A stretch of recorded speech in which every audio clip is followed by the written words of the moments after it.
Vera Court. This is Nick, Kids Cafe cook for the Vera Court Neighborhood Center.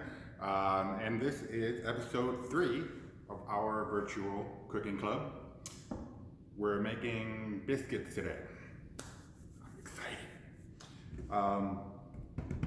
3 things that I saw in the pantry boxes and refrigerator bags that we are using today. This is flour, this is self-rising flour. Cheese, this is a white cheddar cheese and butter. So we're making cheddar buttermilk biscuits.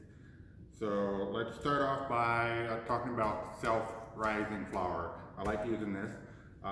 This is just like all-purpose regular flour, but with the addition of baking powder.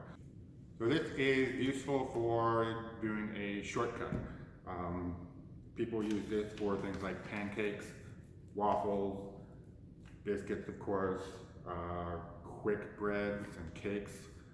So they use this when they want to use flour and they don't need to add an additional ingredient, which is the baking powder. So that is what this is. We're going to start with 3½ cups of the self-rising flour. 1, 2, 3, and that is about ½ cup. I'm not being very precise with this because this recipe is more about how it feels when you're mixing it, because sometimes you'll need a little bit more baking powder, or a little bit more buttermilk in the end, so we'll talk about that in a minute. Now we're going to add butter, and I have a neat trick for you. The idea with butter in this recipe, some people use lard, Crisco, things like that. I like to use butter because I like the flavor. Also, butter is made up of fat and water along with the milk solids that's in there. The water that's in butter, when it's in the biscuit, when it's cooking, the water that's in it will evaporate, and that creates some of the flakiness that's in the biscuits. So most people will cut this up, cube it up, and then massage it into the flour and get it into these little pockets of butter with the flour. I like to do a shortcut. This is frozen butter, and I'm going to grate it to create those little pockets quite easily.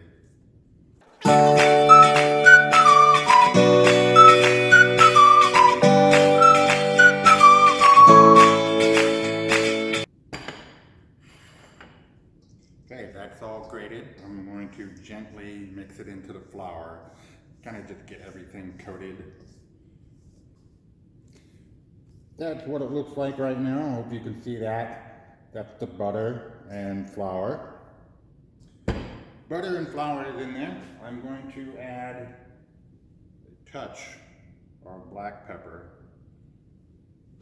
You don't have to add that. I just like that flavor. Now, I'm going to add about a cup of grated cheddar.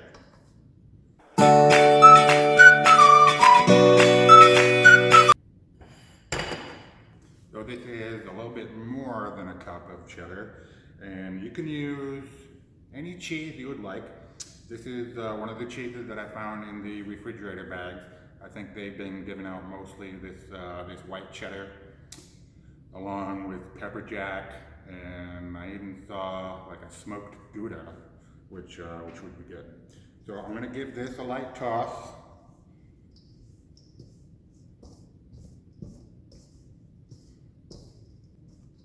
Okay, that's what it looks like right now.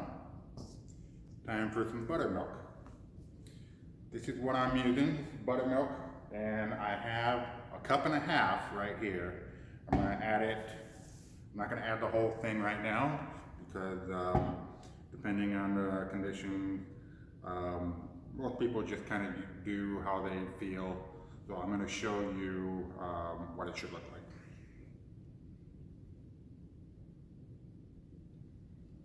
That's just over a cup. Let's mix it around here. I like using my hands. You can use a spoon. Looks like I could use some more.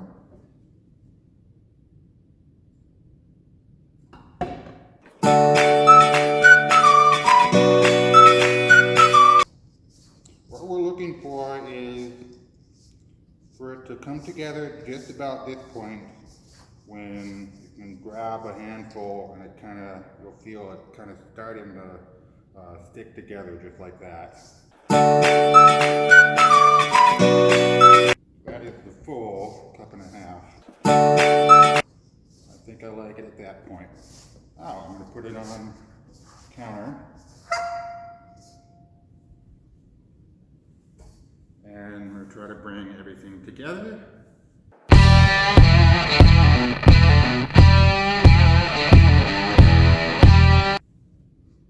Okay, I think I like this.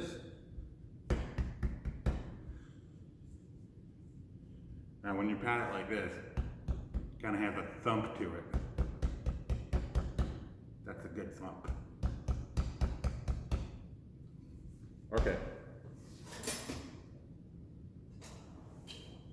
Got my rolling pin. I'm going to roll this out a little bit.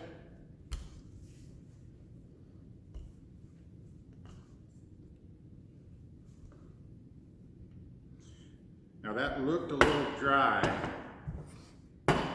just about a minute ago, but as you go on, the flour is going to start to hydrate, start to soak up that buttermilk, and it will come together a little bit more.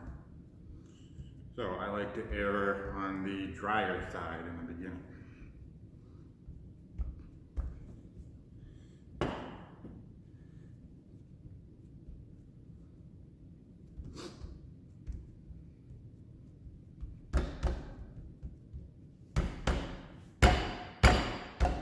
Thump. Okay. Now you can take those biscuit cutters and make rounds. When you do that, there are scraps left over in between.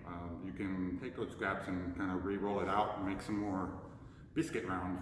But I like to cut it into squares. That way, there are no scraps that you have to worry about. You're using everything. All right, cut biscuits.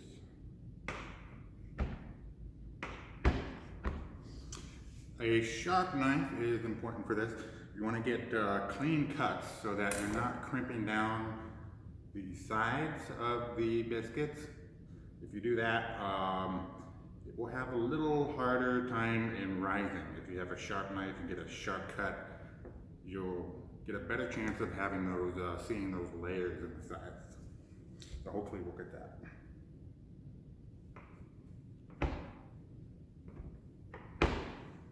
All right.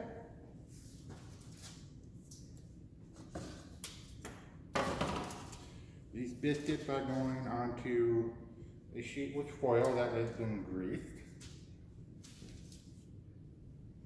These are going to be some big boy biscuits.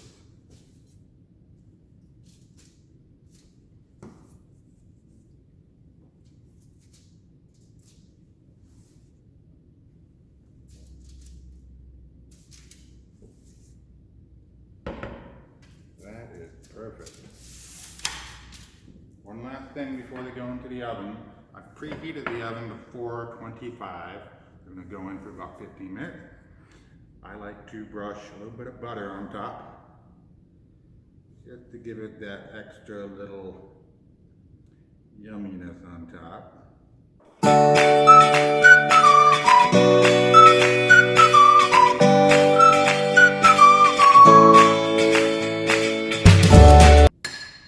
These are going into the oven, 425 for about 15 minutes.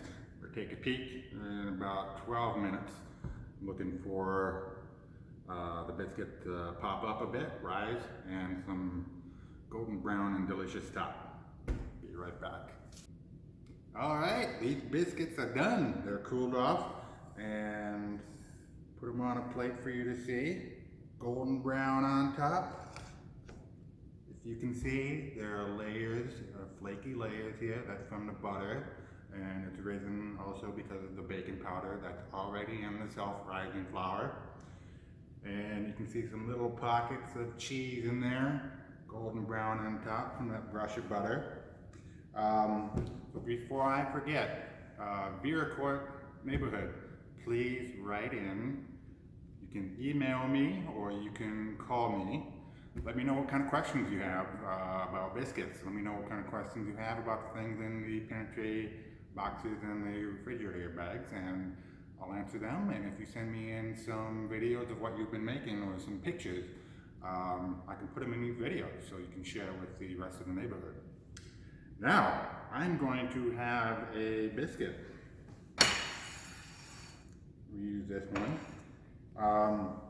One thing, if you leave out the cheese, you can have these biscuits with something like jelly, something sweet. But today, I'm gonna have some Savage hot sauce called Midnight Moves by Savage Cuisine.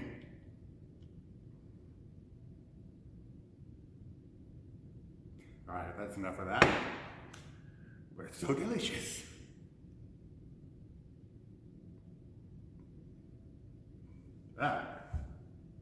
This is the black garlic hot sauce. A little smoky, a little spicy. Massive in flavor. Look at that. Okay, I'll see you next time.